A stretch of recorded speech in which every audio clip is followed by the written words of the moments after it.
High friends, welcome back to my channel. আশা করি তোমরা প্রত্যেকে ভালো আছো আর আমিও ভীষণ ভালো আছি। মিত্রবাবুর ব্লগ ভিডিওটা দেখেছো তো নিশ্চয়ই, আমিও দেখলাম। তবে আজকের ব্লগ ভিডিওটা দেখে না মানে ভীষণই আমার জঘন্য লেগেছে। তো সেই জন্যই কিছু কথা বলবো। বলি কি, মিত্রবাবু একটু একা একা চলাফেরা করতে শিখুন। সব জায়গায় দিদিকে বগল দাবা করে নিয়ে গেলে চলবে? ভীষণ দৃষ্টিকটু লাগছে। এই কথাটা যে কেবলমাত্র আমরা ক্রিয়েটার্সরা বলছি তাই নয়, কিন্তু প্রচুর ভিউয়ার্সরাও বলছে ভীষণই দৃষ্টিকটু লাগছে। লজ্জা করে না আপনার? লজ্জা করে না? মেসোমশাইকে বাড়ি পাহারার কাজে মানে পাহারাদার হিসেবে বাড়িতে রেখে দিদিটিকে বগল দাবা করে নিয়ে প্রথমে গেলেন তারাপীঠ। তারাপীঠ থেকে ঘুরে ফিরে বাড়ি যাওয়ার নাম মোটেও আপনারা করেননি। ওখান থেকে সোজা চলে গেলেন কোথায় না হাজারদুয়ারি, হাজারদুয়ারি লালবাগ, মানে মুর্শিদাবাদের মধ্যে চলে গেলেন ওখানে। মানে বিন্দুমাত্র লজ্জা শরম বলতে কিচ্ছু নেই না? তাই যদি হয়, যদি ভালো মনেই দিদিকে নিয়ে যেতেন তাহলে সেই জিনিসটা লুকোলেন কেন? এত লুকো ছাপা গোপনীয়তা কেন আপনাদের? এত গোপনীয়তা কেন? আপনার সাথে আপনার দিদির রিলেশনটা যদি একদম ফেয়ার অ্যান্ড লাভলির মতন হতো, এত গোপনীয়তা কেন? কেন দিদিকে লুকিয়ে ঝুপিয়ে রাখছেন? ছি! আর বাবাকে বাড়িতে বাড়ি পাহারার কাজে রেখে দিব্যি ঘুরে বেড়ালেন, তাই না? আপনার বাবাকে সামিল করতে পারতেন না? আপনারা এই যে 31শে ডিসেম্বর রাত্রিবেলা সুন্দর করে কেক কাটলেন, সরি 1 জানুয়ারিতে কেক কাটলেন, কেন মেসোমশাইও তো ওই আনন্দটাতে সামিল হতে পারতো যদি আপনি ওনাকে নিয়ে যেতেন। না, নেবেন না তো, তাহলে বাড়ি পাহারা দেবে কে, তাই না? সত্যি মানে কি বলবো, যেখানে যাচ্ছেন সেখানেই বগল দাবা করে আপনার দিদিকে নিয়ে যাচ্ছেন। যাই হোক বন্ধুরা, আজকে মিত্রবাবুর ব্লগে দেখলাম ওনারা বেশ তারাপীঠে পুজো ফুজো দিয়ে বেরোলেন, তারপর একটা হোটেলে গিয়ে বসেছেন, বসে ওখানে ভাত ঠাত খাওয়া দাওয়া করলেন। করে যখন গাড়ি করে হাজারদুয়ারির দিকে যাচ্ছে, এক জায়গায় মিত্রবাবু বলছেন যে পুচকুটার কথা, যে পুচকুটা কিন্তু এখন আর আমাদের গাড়ির ভেতরে নেই, সে চলে গেছে পাতানো দিদির গাড়িতে। মানে এমন ভাবে এই পাতানো দিদি পুচকুটার ব্রেনটা ওয়াশ করে দিয়েছে, এমন ভাবে ওয়াশ করে দিয়েছে। মিত্রবাবু নিজের মুখে এটা বলছে যে ক্রমশ ক্রমশ পুচকুটা আমাদের অপেক্ষা পাতানো দিদিকে বেশি প্রায়োরিটি দিতে মানে শিখে যাচ্ছে। লজ্জা করে না আপনাদের? বিন্দু মাত্র লজ্জা করে না? বিন্দু মাত্র লজ্জা, ঘেন্না, ভয় কিচ্ছু নেই, কিচ্ছু নেই। তো আপনাদের সঙ্গে আপনার ওই পাতানো দিদি ছাড়াও তো আরো অনেক ভিউয়ার্সরাও শুনলাম গিয়েছিল, তারা কেন আপনার ক্যামেরায় আসতে চাইলো না? আশা করি তারা তো আপনার পজিটিভ ভিউয়ার্সই হবে, কেন আসতে চাইলো না? তাদের এত আতঙ্ক কেন? মুখ লুকিয়ে লুকিয়ে থাকতে হলো কেন? সামনে এলো না কেন? আসলে কি জানেন তো, যারা আপনাকে ভালোবাসে না তারা ওই ওপর ওপর ভালোবাসে। অ্যাকচুয়ালি তারাও ভেতর ভেতর জানে আপনি মানুষটা অ্যাকচুয়ালিতে কি চিজ। আপনার সঙ্গে কেউই মানে অন্তরের অন্তঃস্থল থেকে রিলেশন পাতাতে আসে না, তাহলে আপনার ক্যামেরায় নিশ্চয়ই একবার বা আধবার আসতো। অনেকেই তো বলছে যে জলপাইগুড়ির অমুকে গিয়েছে, তমুকে গিয়েছে, আপনার কাকা ফাকা মানে এই সমস্ত মানুষজনের কথা বলছে, কিন্তু এনাদের তো আগেও আপনার ব্লগে দেখা গেছে, আপনার ব্লগে দেখা গেছে। তো এই মানুষগুলোই যদি যেয়ে থাকে তাহলে আপনার ক্যামেরায় আসতে এনাদের সমস্যাটা কোথায় ছিল? না, এনারা কেউ যায়নি, গেছে হয়তো অন্য কেউ। আমার মাঝখানে ধারণা হয়েছিল কি জানি, যে মুম্বাই থেকে যে দিদিরা এসেছিল তারা গেছে নাকি, কিন্তু পরে ভেবে দেখলাম না, তারাও তো আপনাদের ক্যামেরায় এসছে। হতে পারে আরো কাকে কাকে সাথে করে নিয়ে গেছেন। মানে আজব লাগে, আজব আজব আপনাদের প্রত্যেকটা ব্যবহার, প্রত্যেকটা হরকত আজব লাগে। সত্যি করে বলুন তো, লুকোলেন কেন? লুকোলেন কেন? আপনার সাথে যে আপনার পাতানো দিদিটি গিয়েছিল এই বিষয়টা লুকোলেন কেন? কেন লুকোলেন? আপনারা একই রুমেই ছিলেন, এটা পরিষ্কার বোঝাই যাচ্ছে। একই রুমেই ছিলেন, হ্যাঁ একই রুমে আলাদা আলাদা বেড থাকে না? থাকে। আমি কোনো রকম নোংরা কথা বলবো না যে আপনারা একই সঙ্গে শুয়েছেন, এই করেছেন ওই করেছেন। আপনাদের হাল হকিকতটা দেখে ওরমই মনে হয়েছে, ওরমই মনে হয়েছে। কেন বলছি? আপনাদের সঙ্গে যতটা খাতির ওই পাতানো দিদি, নিশ্চয়ই ততটা খাতির যে সমস্ত ভিউয়ার্সরা গিয়েছিল তাদের সঙ্গে নয়, তাই না? আপনার সঙ্গে অন্তরঙ্গতাটা যতটা ডিপ পাতানো দিদির, ততটা ডিপ রিলেশন নিশ্চয়ই ভিউয়ার্সদের সাথে হবে না। তাহলে যখন হোটেল রুমে থাকলেন আপনার মাকে, আপনাকে, আপনার ওই পুচকুটাকে ছেড়ে রেখে আপনার পাতানো দিদি নিশ্চয়ই ভিউয়ার্সদের সাথে আলাদা রুম শেয়ার করে থাকতে যাবে না, তাই না? এটা ভীষণ স্বাভাবিক একটা কথা। আর এগুলো আমাদের মনের ভেতরে চলে আসছে, আপনা আপনি চলে আসছে। কেন আসছে জানেন? আপনাদের এই সমস্ত হরকত গুলো দেখে। একটু তো লজ্জা শরম রাখুন, একটু লজ্জা শরম রাখুন। তারপরে গতকালকে আপনার ব্লগে দেখলাম আপনার কপালেও সিঁদুর লেপটা লেপটি করা ছিল, আপনার পাতানো দিদির কপালেও সিঁদুর লেপটা লেপটি করা ছিল। ততটা আপনার মায়ের কপালে দেখতে পাই, কিন্তু আজকে দেখলাম যে না, মাসিমার কপালেও বেশ ঠাকুরের সিঁদুর টিঁদুর মাখানো। আমি তো ভাবলাম কি জানি, বলা যায় না, আপনি যা চালাক মানুষ, আপনি হয়তো ভাবলেন যে আমার কপালেও সিঁদুর ল্যাপটা লেপটি, দিদির কপালেও সিঁদুর ল্যাপটা লেপটি, এখন মাঠটা যদি না থাকে দর্শক বা কন্ট্রোভার্সি ক্রিয়েটার যারা রয়েছে তারা তো আবার এই বিষয়টা নিয়ে কন্ট্রোভার্সি করবে। মানে সত্যি কিচ্ছু বলার নেই, জাস্ট কিচ্ছু বলার নেই। এইবার বলি পাতানো দিদিকে, হ্যাঁ ম্যাডাম, সত্যি আপনার ঘর বাড়ি সংসার কিচ্ছু নেই বলুন? এর আগেও দেখেছি আপনার স্বামী যখন অসুস্থ, ওই অসুস্থ হাজবেন্ডকে রেখে আপনি ড্যান্ডেঙিয়ে চলে যান মিত্রবাবুদের সাথে, ড্যান্ডেঙিয়ে চলে যান, তবুও দিনের দিন যেতেন, দিনের দিন ফিরতেন, দেখেছি এগুলো। বা মিত্রবাবুর বাড়িতে গেলেন, ওখানে গিয়ে লাইভ মারাতেন, ওখানে গিয়ে মানে পিরিতি পিরিতি কথা বলে ওই পাল্টু পিছু, তারপর পিসি যখন আসতো, মিত্রবাবুর মা বাবা যখন থাকতো, গায়ে ঢলে ঢলে পড়ে ক্যামেরা চালাতেন, ব্লগ করতেন, তবুও মানা গিয়েছিল যে না, যেদিন যেদিন গেছেন ওই দিনই আবার বাড়ি ফিরে এসছেন। এটা আপনি কি করলেন? ছি ছি ছি ছি ছি ছি। আপনার বাড়ির লোক কেউ কিছু বলে না? না রাত বিরাতে বাড়ির বাইরে রাত কাটালে কেউ কিচ্ছু বলে না? না এটা খুব সুন্দর একটা বার্তা আর কি দিচ্ছেন, কেন কি আপনিও তো একজন সোশ্যাল ইনফ্লুয়েন্সার, তাই না? খুব সুন্দর বার্তা দিচ্ছেন যে রাত বিরাতে অসুস্থ স্বামী, একটা সমর্থ মেয়ে বাড়িতে থাকা সত্ত্বেও তাদেরকে মানে আল্লাহর নামে রেখে দিয়ে পাতানো ভাইয়ের সাথে ফুর্তি মারাতে যাই, নাকি 31শে ডিসেম্বর 1 জানুয়ারি সেলিব্রেট করতে আপনি চলে গেলেন। একটুকু আপনার লজ্জা শরম হায়া কিচ্ছু নেই, তাই না? অবশ্য থাকবে কি করে, আপনি যেখানে নিজেই নিজের ভিডিওতে বলেছেন এর আগে যে আপনিও একজন পরকীয়া করা মাহির মহিলা, তাই না? যার সাথে পরকীয়া করেছেন সে আপনার থেকে অনেকটা ছোট, এবং কোন বয়সে গিয়ে করেছেন? যখন আপনার মেয়ে প্রায় 11-12 মানে উচ্চ মাধ্যমিক দিচ্ছে, ছেলে মেয়ে বড়, ওই টাইমে গিয়ে করেছেন। এবং আপনি নিজে বলেছিলেন যে ছেলে মেয়ে বড় হয়ে গেছে এখন, ঠিকঠাক মানে ছেলে মেয়ে বড় হয়ে গেছে, একটা প্রাপ্তবয়স্কর দিকে ছেলে মেয়ে এখন মোটামুটি পৌঁছে গেছে, এখন আমি পরকীয়া করতে পারি, অনেকটা এরকম একটা ব্যাপার নাকি? লজ্জাও করে না? না কিভাবে হ্যাংলার মতো চলে যান, তারপরে যাও দিনের দিন যেতেন, আবার সেই দিনই ফিরে আসতেন। এই ক্ষেত্রে দেখলাম না, এই ক্ষেত্রে দেখলাম না, একেবারে রাত ফাত কাটিয়ে আসলেন। কে হয় এই মিত্রবাবু? আপনার কে হয়? নিজের রক্তের কেউ হয় কি? হয় না তো, তাই না? কেউ হয় না তো নিজের রক্তের। একটু তো লজ্জা শরম রাখুন।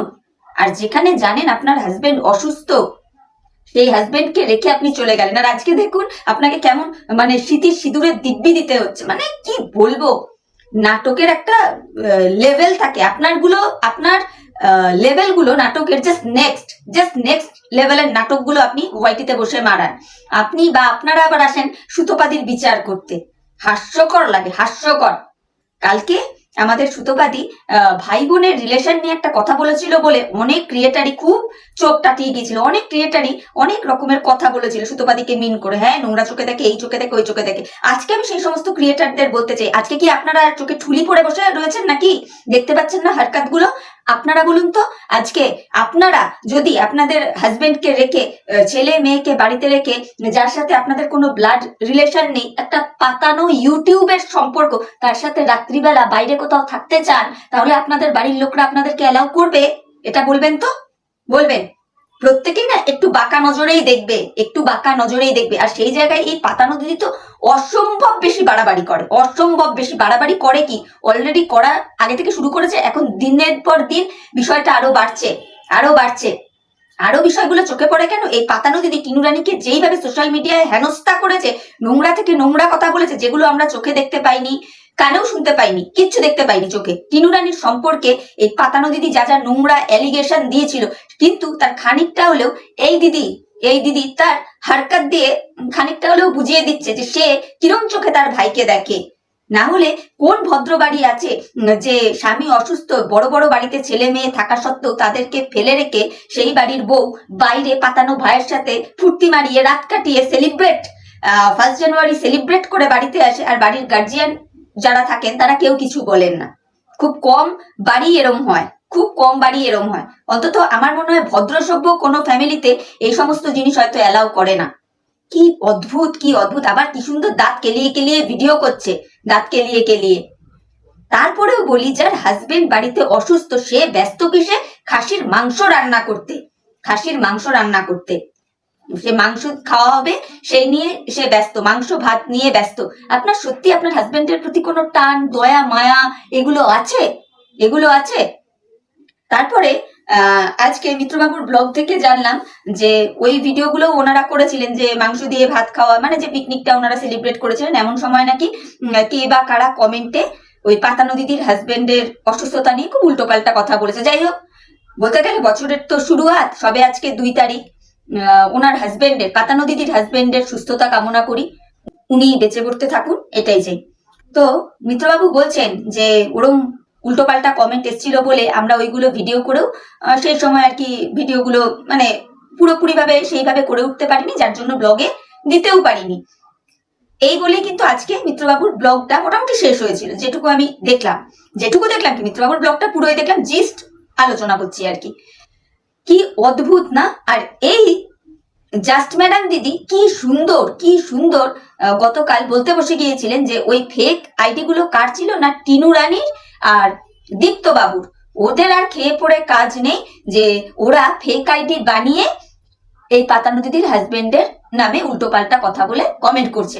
আপনার কাছে কোনো প্রুফ ছিল ম্যাডাম? আপনি যে টিনু রানী আর দীপ্ত বাবুর দিকে আঙুলটা তুললেন, আপনি সাসপেক্ট করতে পারেন, কিন্তু ওপেন প্ল্যাটফর্মে এসে উইদাউট প্রুফে কোনো রকম স্টেটমেন্ট পাস করে দিতে পারেন না। ছাগল নাকি আপনি? ছাগল নাকি ভাইয়ের বাড়িতে যেতে যেতে যেতে যেতে ভাইয়ের কাঁধে ঝুলতে মানে সাধারণ কমন সেন্স টুকুও আপনার হারিয়ে গেছে? কোনটা?